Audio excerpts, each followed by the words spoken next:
Well, I want to draw everyone's attention to my new photo of the day. This is a photo I took, I think, either 1 year ago or 2 years ago that probably gives you the best example of Planet X. Now, I use Canon lenses and Canon bodies. You know, I use the highest megapixel Canon bodies they have. But what's interesting, you'll see a circular like a lens flare, and then you'll see internal lens flares going into the sun. I want you to look at the sun being obscured by clouds. I don't know, Doug, if you can see this, but it's pretty critical. Below the sun, to the immediate, I would say, 5 o'clock position, is a circular planet obscured by clouds. Now, this is basically a primary image. It's not a reflected image. You can see the reflections. By the way, these are super multi-coated, all kinds of fancy coating on the lenses. So the thing is, I understand spherical aberration. I understand the properties of lenses. But what's interesting about this shot is one of those things that you don't see until maybe, you know, you go through all your photos, which right now I have, I think, 39,000 photos on my computer. I have an extra, you know, I don't know how many terabyte drive. But I want people to take a look at this because, again, let me give you the, I would say, the obvious statement and the most obvious statement and probably one of the truest statements in the world, and it was spoken by Jesus. The whole world lies, L-I-E-S, and the evil one. To think that people actually believe that anything associated with the liars that rule the world would come forth unless it's 99% truth, only to hit you with the 1% lie that basically damns you. So I want people to look at that. I don't know, Doug, if you've been able to call that up yet.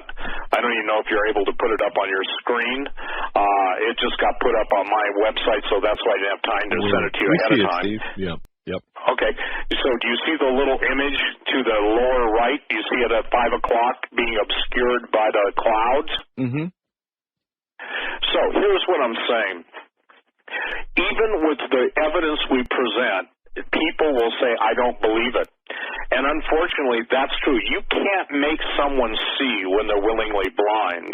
Let me give you a good example. I want to get into the political and the civil war that's coming because two events took place in the last, I'd say, 24 hours that almost guarantee it. First of all, it's being reported on, I don't know, Twitter and some Washington Post, I guess, that Paul Ryan was at Obama's house 53 minutes after pulling the health bill. Now, I haven't verified this, but here's what it says. He was filmed with Obama's driver and security agent by the Washington Post. So, Doug, let me ask you this. How is it that there was no accountability to the rhinos, Republicans in name only, the neocons, when Obamacare passed the first place? You remember Nancy Pelosi's famous statement? Well, we've got to pass it first, then we'll learn what's in it. Okay? That's a true statement. So, as an investigator, you know, I'm asking you now, I'm going to reverse the interview. If you knew, and I don't know this to be a fact, I'm just telling you what's being reported, that Paul Ryan was at Obama's house 53 minutes after pulling the health bill, and that he was filmed with Obama, his driver, and security agent by the Washington Post, would that maybe put things into focus for you as an investigator quickly? Yeah. There's something terribly wrong here, Steve. We know that.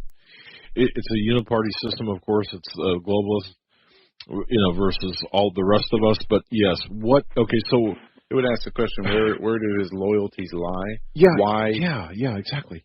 I mean, why would he ever meet with the former president? There's no legitimate reason, especially right after the pulling of the health care bill. It just seems very suspicious, especially with Obama's role being so active in trying to undermine Trump. Well, maybe they're bosom buddies, and I'll leave that to the discernment of people who may be understanding that. There's something weird going on, you know. Hey, all I'm saying is they're bosom buddies. And the deal is that, you know, even if this story turned out to not be true, there is the ongoing statements of Ryan that are recorded that said, you know, he's not going to go along with anything that Trump says. And he's done everything he could during Trump's race for President Trump's race to follow him. Here's the question everyone in America is asking, and if I would ever get a chance, Mr. President, a house divided against itself cannot stand.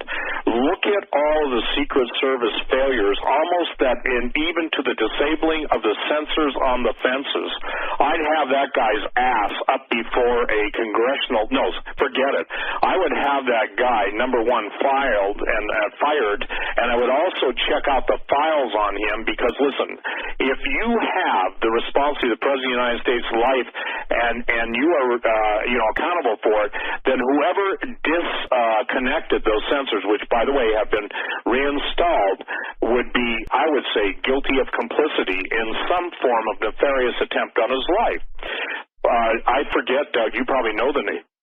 The name of the guy that's a Secret Service guy that basically made the statement. He was the head, I think, of Secret Service, and he said, as long as President Trump stays in the White House with his contemporary Secret Service, his life is in danger. Is that not accurate? Yes, sorry about that. Yeah. Yes. And this reminded me, Steve, I was thinking about a couple of things you had said. This predates the inauguration. And about you had posted a number of articles about this and predates the inauguration, and I do believe that we're seeing a 1963-ish environment. Of course, I'm referring to JFK. I'll just leave it at that. Yeah, you're exactly right.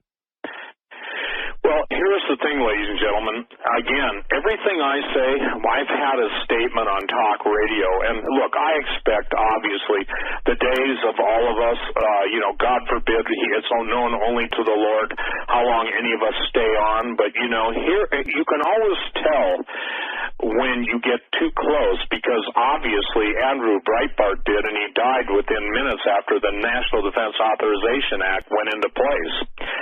You can't drain the swamp when you basically have taken the birth control pills against the swamp creatures away and tell them to go procreate. So, in essence, the dangling puppet strings of the shadow government, look, these guys want a provocation of World War III. They want everything. And again, to the Christians, that all you want to do is tear up Trump and tear up me and others. I want to say this again, Doug, because people have, I would say, simultaneous problems with their own memory. I believe that Donald Trump is being used by the living God as the prosecuting attorney to show the depth of wickedness and depravity even within the Senate, the Congress, and the judiciary. Not to mention the total failure and falsehood of all national security. Ask yourself this, ladies and gentlemen.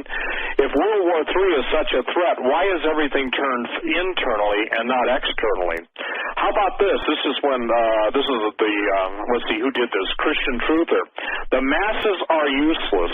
Time to depopulate. Amazon, Google, Facebooks are the gods now. Best-selling New York Times author states. Isn't that, now, this is up on my website. The masses are useless. Time to depopulate. Amazon, Google, Facebook are the gods now. Best-selling New York Times author. Animal Farm. All of us are equal. There's just some more equal. And so the thing is that as we come into this time frame, I want to throw everybody back, take everybody back to the year, probably, I think it was 1986, okay? And it's Dmitry Duduman, and I've seen all the trolls, the voles, the walking lizards, saying he didn't really get that.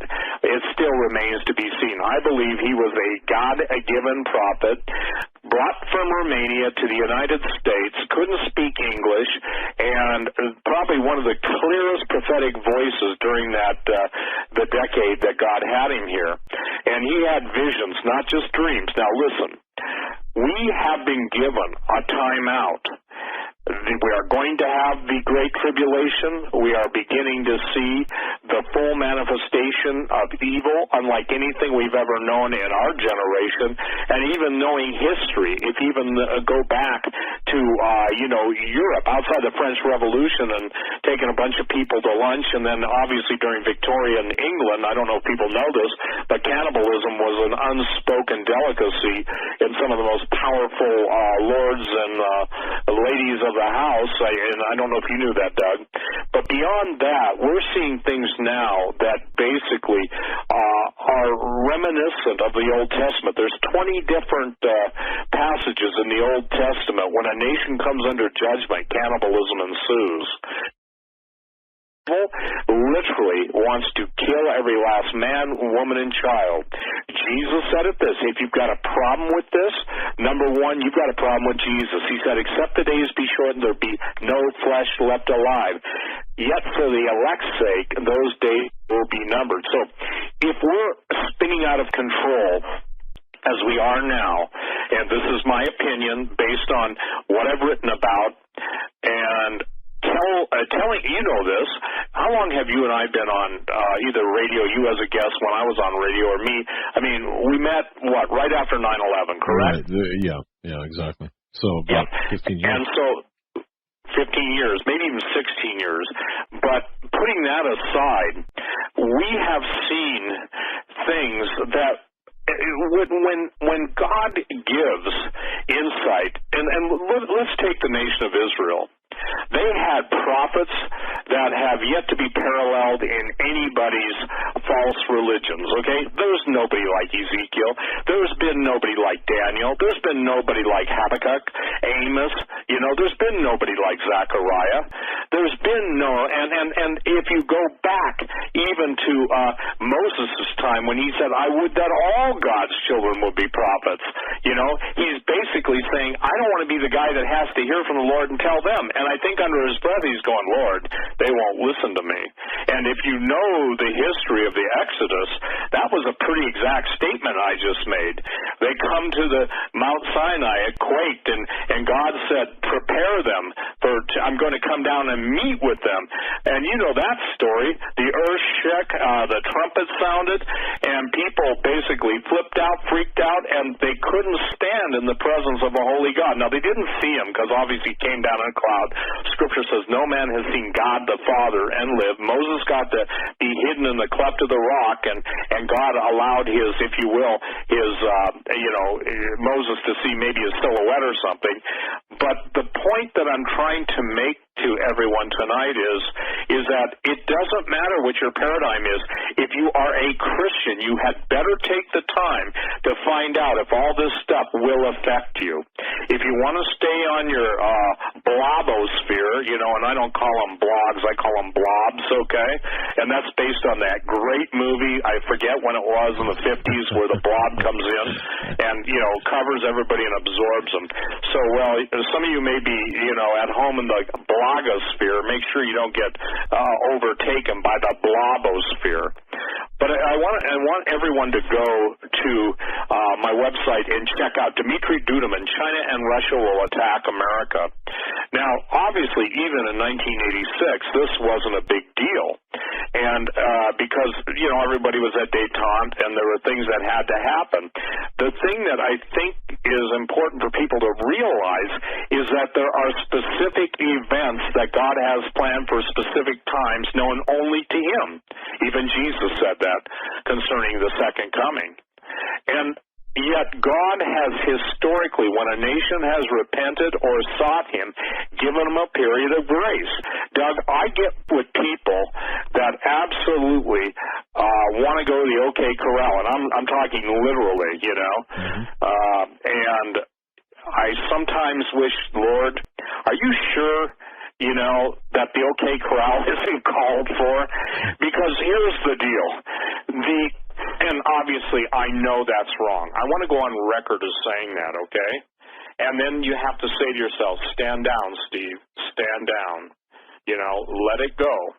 And I think what people have got to understand is that when we stand down out of obedience to the Lord. The devil will not stand down, okay?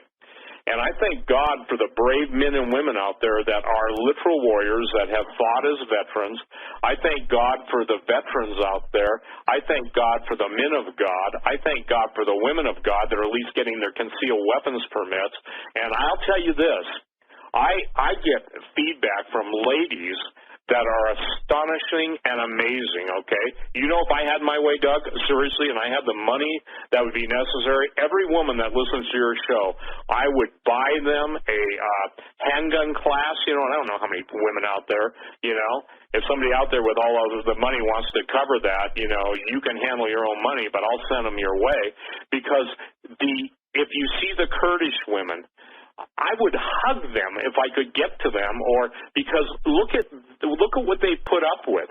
They put up with the slaughter. And, you know, I remember being on your show, and I talked about the new crusades that were coming.